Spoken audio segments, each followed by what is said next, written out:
centímetros com grossas paredes de aço.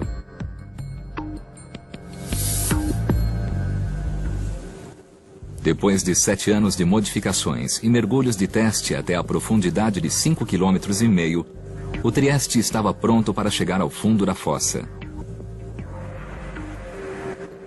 O comandante dessa perigosa missão era o tenente da Marinha e explorador Don Walsh. Eu sei que os astronautas fazem isso o tempo todo. Por que tem de ser assim? Por que eles não usam robôs? É preciso ir até lá porque é assim que agimos. Apenas alguns oficiais e cientistas sabiam da missão que foi realizada em janeiro de 1960, na costa de Guam.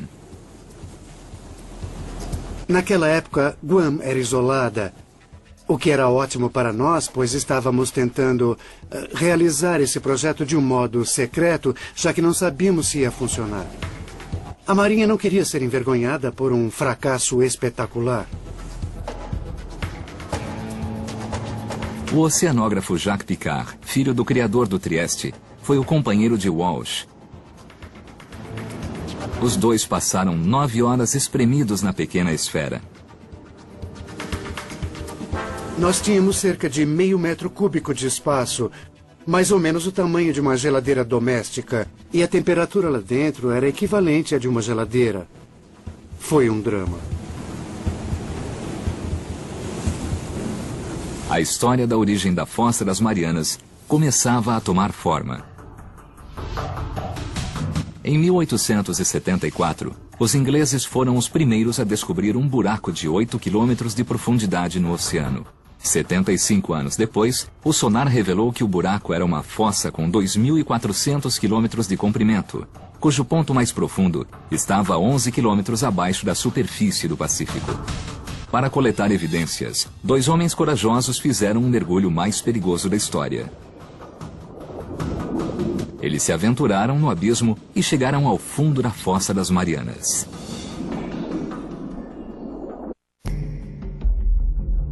A Fossa das Marianas é um dos lugares mais remotos da Terra.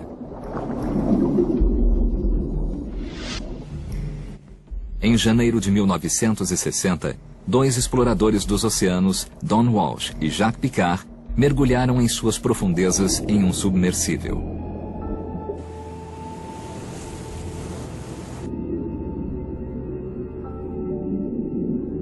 A uma velocidade de apenas 5 km por hora, eles começaram a lenta descida para as profundezas. A 900 metros, a escuridão era total. A única iluminação vinha das luzes do Trieste. Na profundidade em que operávamos era sempre escuro. Estávamos no abismo e havia a bioluminescência dos animais e do plâncton.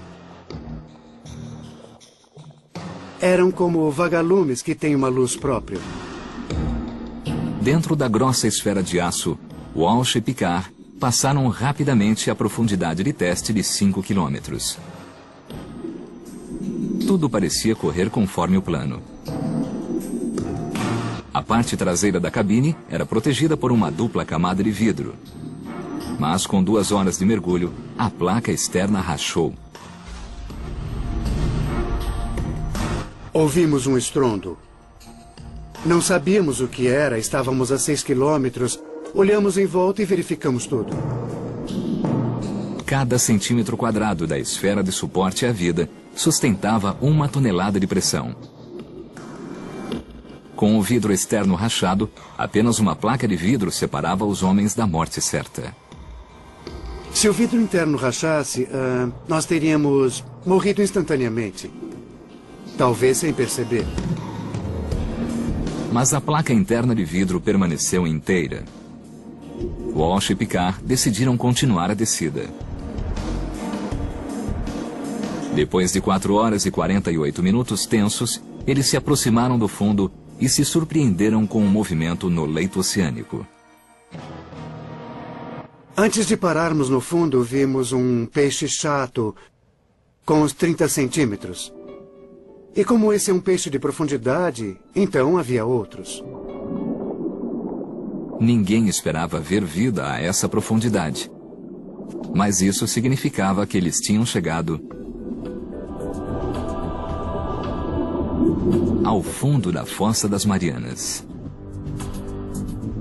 O marcador de profundidade indicava 10 km e 900 metros abaixo da superfície e confirmava os dados do sonar.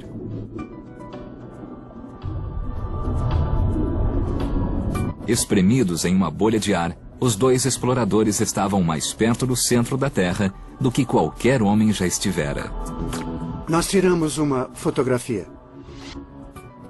E é essa a imagem que estão vendo. Dissemos que faríamos e fizemos. Mas havia trabalho a fazer. Walsh e Picard queriam fazer observações sobre a enorme fossa. Infelizmente, o Trieste levantava uma nuvem de sedimentos que obstruíam a visão. Era como atravessar a neblina. Então percebemos que não veríamos nada e decidimos voltar para a superfície. Ao largo da ilha de Guam, o Trieste emergiu depois de descer da Fossa das Marianas. Depois de 9 horas difíceis, Walsh e Picard voltaram à superfície em 23 de janeiro de 1960 e conseguiram o recorde do mergulho mais profundo de todos os tempos. Até hoje, esse feito extraordinário não foi repetido. A missão foi um sucesso. Mas o mistério continuou. Os geólogos não entendiam o que tinha formado a imensa fossa. Se não podiam achar a resposta no abismo, tinham de procurar em outro lugar. Talvez houvesse alguma coisa no leito oceânico que explicasse a origem da fossa. Nos anos 50 e 60, uma equipe de geólogos liderada por Harry Hess compilou dados de sonar de todos os oceanos. Era como se tivessem tirado a tampa de um ralo gigante para drenar toda a água e expor o leito oceânico. Os mapas revelaram que a Fossa das Marianas é apenas uma parte de uma rede de cânions submarinos que se estende por todo o planeta. Mas não era só isso. Paralela à Fossa das Marianas, do outro lado do Pacífico, os mapas mostraram uma cordilheira submarina. A cadeia do Pacífico Leste, que também é parte de uma rede global, uma cadeia de montanhas de 64 mil quilômetros de extensão que circunda o globo, formando o maior acidente geográfico da Terra. Foi uma descoberta importante que talvez pudesse explicar a formação da Fossa das Marianas. O próximo passo estava claro. Era preciso entender qual a conexão entre a Fossa das Marianas e a cadeia do Pacífico Leste.